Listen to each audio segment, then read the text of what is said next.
aujourd'hui vidéo sur un nouveau produit. On va vous faire une vidéo sur de l'avion.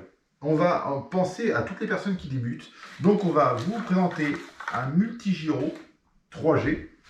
Donc c'est de chez Multiplex, le multigiro 3G, qui va vous permettre de vous aider à piloter. Donc on pourra couper en cours de vol le gyroscope, quand vous allez commencer à être habitué à voler, entraîné entre guillemets à piloter, et bien par moment vous pouvez le couper et le renclencher aussi sec. Donc il y a une fonction pour couper le gyroscope, une fonction gyroscope enclenché et un gyroscope enclenché avec mat cap. Donc voilà. On a un Fun Cub, la dernière génération du Fun Cub traditionnel, qui marche très très bien, c'est un super produit.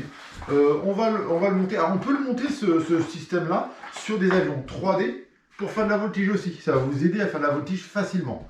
Donc on va faire le montage entièrement. Donc voilà l'appareil. J'ai commencé à préparer le branchement. Donc on va débrancher quelques fonctions. Voilà. Donc ici on a le système, donc les trois premières broches, la partie blanche du haut, sert le premier, le 1, on va le mettre en voie 4, 5, 6, 7, 8, au hasard ce que vous voulez, sur une voie où on va avoir un interrupteur 3 positions, pour faire la fonction sans gyroscope, gyroscope enclenché, gyroscope avec matière câble. Après on va voir... je dis ça au hasard, mais on va dire dans le bon sens. Donc, profondeur, aileron et dérive. Donc la dérive. Donc on va brancher nos trois fonctions sur notre récepteur. Et maintenant, sur les voies en noir, donc là c'était la partie blanche qui se branche sur le récepteur. Les voies en noir, ici, vont vous permettre de brancher vos ailerons, vos profondeurs, vos cerveaux qui sont sur le modèle. En bas, vous avez un petit cavalier. En mode normal, c'est pour faire un avion normal. Delta, c'est pour tout ce qui est... comment dire, Delta, c'est pour tout ce qui est jet et L-Delta. Et empennage en V, vous savez, c'est quand l'empennage... La partie ici est en V, donc on n'a plus de dérive ici, et elle est légèrement en biseau, elle fait dérive et profondeur. Donc voilà l'explication. Donc on peut faire tous les modes d'avion, donc tout est possible avec. Donc on va commencer à faire le branchement, tout simplement. On va allumer la radiocommande. Toc. Toc. On allume la radiocommande et on va commencer à brancher. Donc on va rebrancher sur comment s'appelle, la partie... moteur au récepteur, tout simplement. Donc on voit 3 pour ce type de radio. Toc, je vais brancher. Alors pareil, un petit conseil quand vous faites le branchement d'un nouveau. Alors réellement, on pourrait le faire en prenant risque. Dès qu'on va enclencher le moteur, soit vous avez une coupure moteur sur la radio pour éviter qu'il y ait tout accident, ou autrement, je vous conseille tout simplement d'enlever l'hélice. Comme ça, s'il y a une mauvaise manipulation pendant le... Mon fil moteur il est mal branché. Toc, toc, toc. Donc en fait le conseil que je vais vous donner, c'est soit de démonter l'hélice, soit mettre une coupure moteur, de façon que si vous faites une mauvaise manipulation en cours de manipulation de la radio, vous mettez un coup de gaz, que vous blessez avec l'hélice. Sur le Fun Cub, l'hélice est assez conséquente, on est sur une 13, une hélice de 13, donc assez dangereuse. C'est des petites hélices APC, ça reste toujours dangereux une hélice. Il y a moyen d'avoir plusieurs points de suture si on se blesse avec ça. Donc conseil, démontez votre hélice d'abord. Après, on va brancher. Donc chaque fonction, on va avoir tout simplement dans les paramètres noirs. Donc si on le prend à l'endroit, ça va être plus pratique. On a aileron, élévateur et runder. Runder, dérive, élévateur, profondeur, aileron, aileron tout simplement. Donc on va commencer par les ailerons tout simplement. Donc je vais passer mon récepteur, enfin mon gyroscope par en dessous. Alors pareil, il est assez volumineux, donc ça rentre juste. Donc là, ici, je vais commencer par les ailerons. En fait, je vais commencer par, parce que c'est le plus facile à brancher, je vais commencer par ma dérive. Donc là, j'ai les deux alors attendez, ça c'est élévateur. Donc j'ai du vol, c'est le bon. Donc maintenant, dès que je vais bouger le gyroscope, on va voir que la commande fonctionne. Si je veux plus qu'il fonctionne, donc on voit bien que là, j'ai ma LED rouge.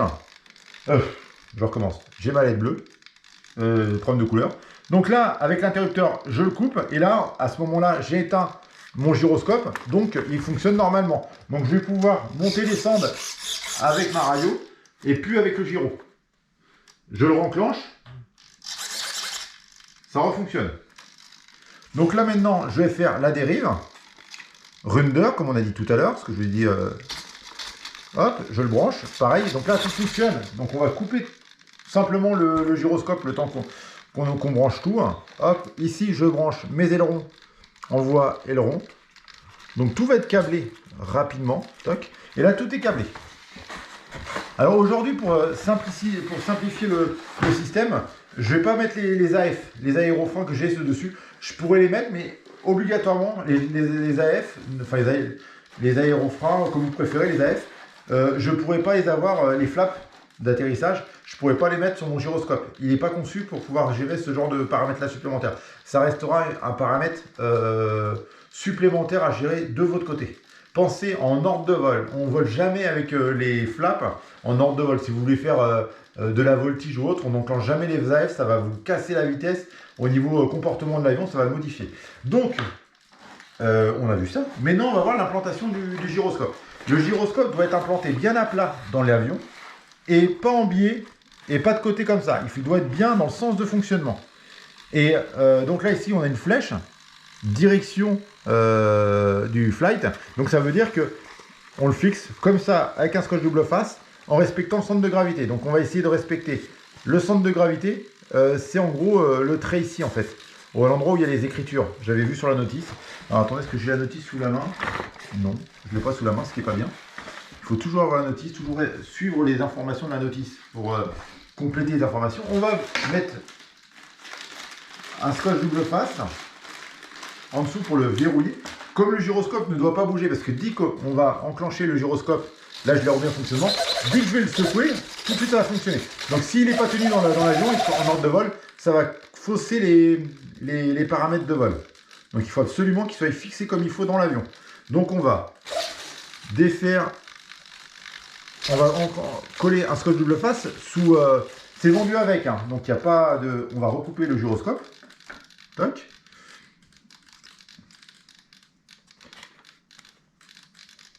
Hop. Et là maintenant, on sait que le centre de gravité est à peu près ici, le centre de gravité. Donc ça veut dire qu'il faut que je colle mon système gyroscope à peu près à ce niveau-là dans l'avion. Donc là ici, vous avez la position à éviter, et vous avez les axes. L'axe central à peu près pour le mettre au centre du modèle. Parce qu'on a la dérive, donc pour être bien centré, avoir un meilleur comportement, il vous conseille de bien le centrer dans l'avion. Et vous avez un axe dans le sens inverse, c'est pour le centre de gravité. Donc ça veut dire qu'on va le mettre, l'appareil, en respectant l'axe de centre de gravité juste ici. Donc à partir de maintenant, on va enclencher le modèle, tac, tac, tac. On va regarder et on va tout simplement le fixer à cet endroit-là, dans l'appareil, qui est à peu près le centre de gravité. Donc on va le fixer juste à ce niveau-là, au niveau de la vis du dessus là. On doit être au niveau du centre de gravité par rapport. Donc je vais défaire le centre le point de centrage, je veux dire. Donc là je vais le passer et je vais essayer de le coller comme il faut, bien droit, en respectant tout le temps le sens. Donc il faut que vraiment les parties des potards soient vers l'avant. On va se donner un peu de câble pour être sûr de bien le poser droit et on va. Hop là, le scotch double face a pris déjà au sol. Voilà, c'est pas mal. Tac. Il est à peu près droit. Non, il est droit. Hop là. Tac, tac, tac. Donc là, le gyroscope est éteint. Donc les lumières sont éteintes. On va réassembler l'aile pour voir le comportement avec la manipulation. Pensez à chaque fois avant de voler. Contrôler si... là, on vient juste de montrer un nouvel appareil. Donc ça se peut qu'il y ait des réverses à faire. Donc on va tout simplement contrôler tout avant pour être sûr que tout fonctionne bien.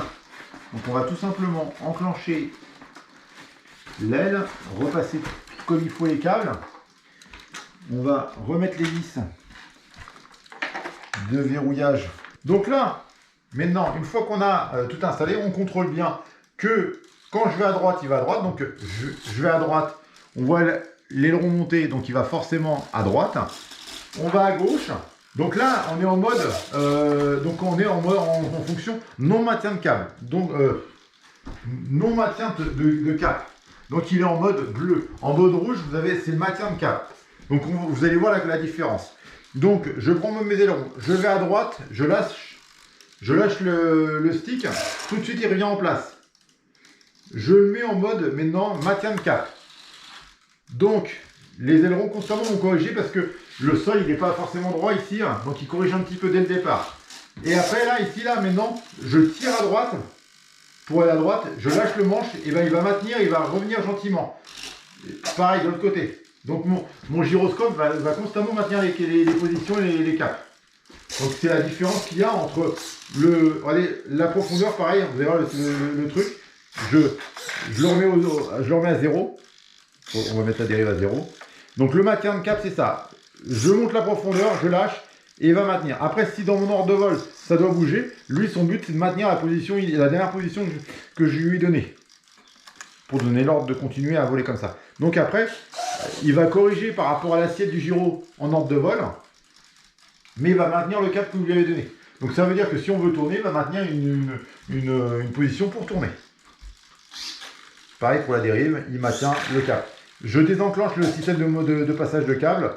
Je vais à droite, je lâche, il revient tout de suite. Par contre, après, s'il a corrigé, il va corriger. Alors c'est... on entend les cerveaux bouger en fonction des efforts de la correction qu'il y a à faire au niveau du... Ce qu'on va faire maintenant, c'est l'essayer en réel. Donc on va aller faire un petit vol. Et pour le voir comment ça fonctionne en ordre de vol, si ça simplifie le vol. En ce moment, on a beaucoup de vent, donc ça se peut au niveau du micro, il y a un petit soufflement au niveau de la caméra. Mais on va essayer de faire attention d'être pas trop... Alors, nous voilà avec l'avion. On a le vol avec aide au pilotage, le gyro enclenché sans maintien de cap, coupé, et avec le maintien de cap. Donc d'abord, on va fonctionner avec le gyro traditionnel, sans maintien de cap, et on va décoller, voir comment ça se comporte en ordre de vol. Donc en plus, ce qui est bien, c'est qu'on a un peu de vent. Donc on va voir s'il aide vraiment, s'il nous aide vraiment. Allez, parti.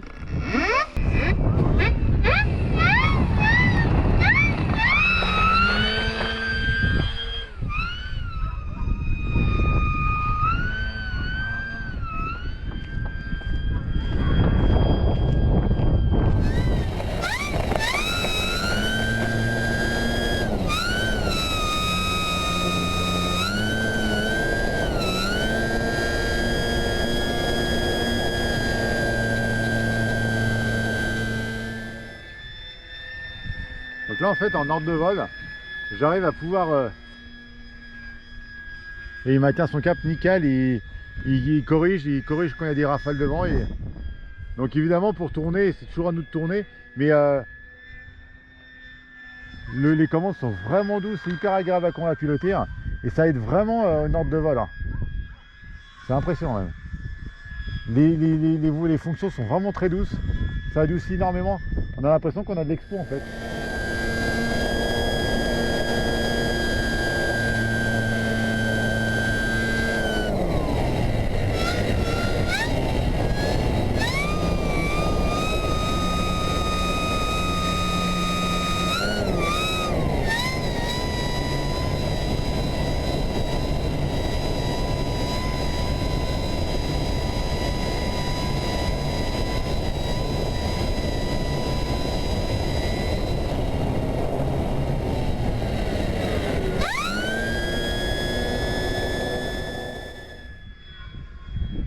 Il y a du vent, donc dès qu'on est vent de face,